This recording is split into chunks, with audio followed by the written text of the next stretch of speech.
On the eve of the battle, the air was thick with tension. The Prophet Muhammad turned to his followers, his voice calm yet powerful. "Tomorrow we fight not for power or glory, but for our right to believe and to live in peace, trusting in Allah, for He is our protector."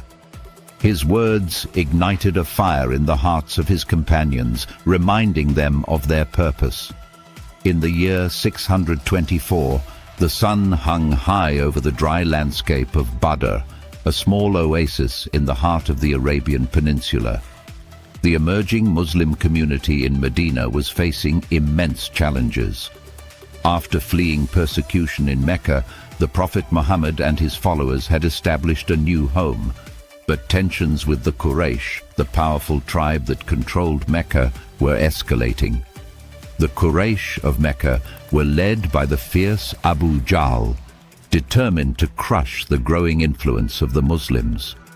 Opposing him was a smaller group of believers led by the Prophet Muhammad himself, a man whose determination was as unshakable as the desert stones beneath their feet. With a small force of approximately 300 loyal Muslim warriors, Muhammad chose to meet the Quraysh on the battlefield to prove his faith before all followers of Islam. The two forces met near the wells of Badr, about 80 miles southwest of Medina. The Quraysh army numbered around 1,000 men, well equipped and led by experienced commanders. In contrast, they significantly outnumbered their Muslim enemies by more than 3 to 1. The Muslims were more lightly armed and armored, with only a handful of cavalry. Despite being heavily outnumbered, the Muslims held a key advantage by positioning themselves near the wells of Badr, giving them access to water, a critical resource in the harsh desert environment. In addition, they sabotaged nearby wells during the night that could have been used to supply the Meccan army in the intense desert heat. This was a critical blow to the Quraysh and forced their hand to form up and engage in battle. The Quraysh commander, Amr ibn Hisham, also known among Muslims as Abu Jahl, was overly confident in his army's chances of victory. He led his Meccan forces forward toward Muhammad's army. Muhammad, a clever commander, used the terrain of the battlefield to favor his smaller force. He positioned his men between sloped and hilly ground, protected on both sides by sand dunes. As the battle was about to begin, the Muslims formed ranks and prepared to face the larger Quraysh force. Just before the clash, Muhammad prayed for victory, emphasizing the stakes not only for the survival of the Muslim community, but also for the broader message of Islam.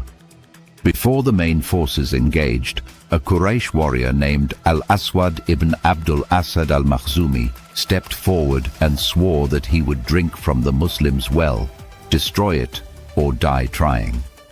In response, Hamza ibn Abdul Muttalib, one of Muhammad's uncles, stepped out from the Muslim ranks to confront him. They began a fierce duel, the clash of steel echoing across the battlefield. Although Hamza overpowered Al-Aswad, he first struck his leg and then delivered another blow that killed him. Seeing this, 3 men from the Meccan ranks, protected with armor and shields, Utbah ibn Rabi'ah, along with his brother Shaybah ibn Rabi'ah and his son Al-Walid ibn Utbah, stepped forward. 3 men from the Ansar of Medina also stepped out from the Muslim ranks, but they were turned back by the Meccans, who did not want to escalate unnecessary hostilities and insisted on fighting only the Muhajirun to keep the conflict within the tribe. Then Hamza stepped forward and called upon Ali ibn Abi Talib and Ubaidah ibn al-Harith to join him in battle. The first 2 duels between Ali and Al-Walid and between Hamza and Shaybah were swift, with both killing their opponents. Hamza then turned and saw that Ubaidah had been severely wounded. He rushed into the fight and killed his opponent, after which Ali and Hamza carried Ubaidah back to the Muslim lines, where he later died from his wounds. The Meccans launched an offensive and attacked the Muslim lines. The two forces clashed head-on. Shields struck, metal rang, and battle cries filled the air. The initial Meccan assault was fierce.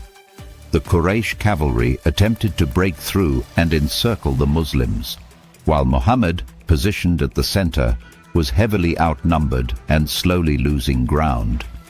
However, the Muslim center held against the initial Udar, and Muhammad then sent reinforcements to the flanks to prevent encirclement.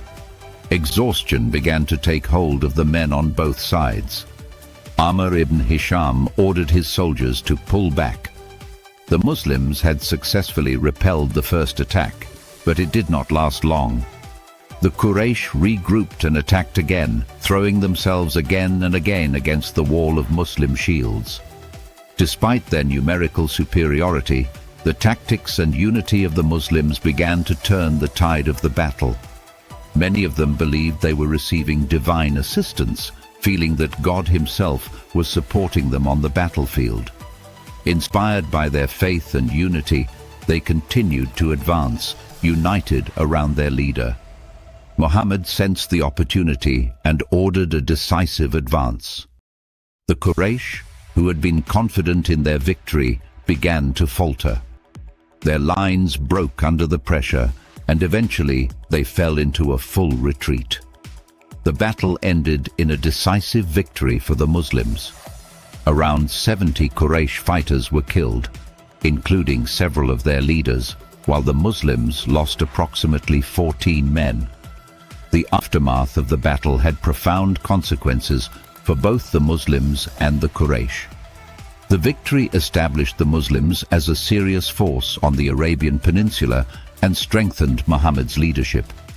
It boosted the morale of the community, attracted new followers, and solidified their position in Medina. In the aftermath, the Quraysh sought revenge, leading to further conflicts and even deeper hostility between the two sides. The victory at Badr was seen as a sign of divine support, further strengthening the faith of the Muslims. The battle remains a central event in Islamic history, a symbol of the determination and devotion of the early Muslims to their faith. It not only reinforced Muhammad's role as a leader, but also laid the foundation for the spread of Islam across the Arabian Peninsula and beyond. The lessons of Badr influenced future strategies of the Muslim community and helped shape the course of Islamic history.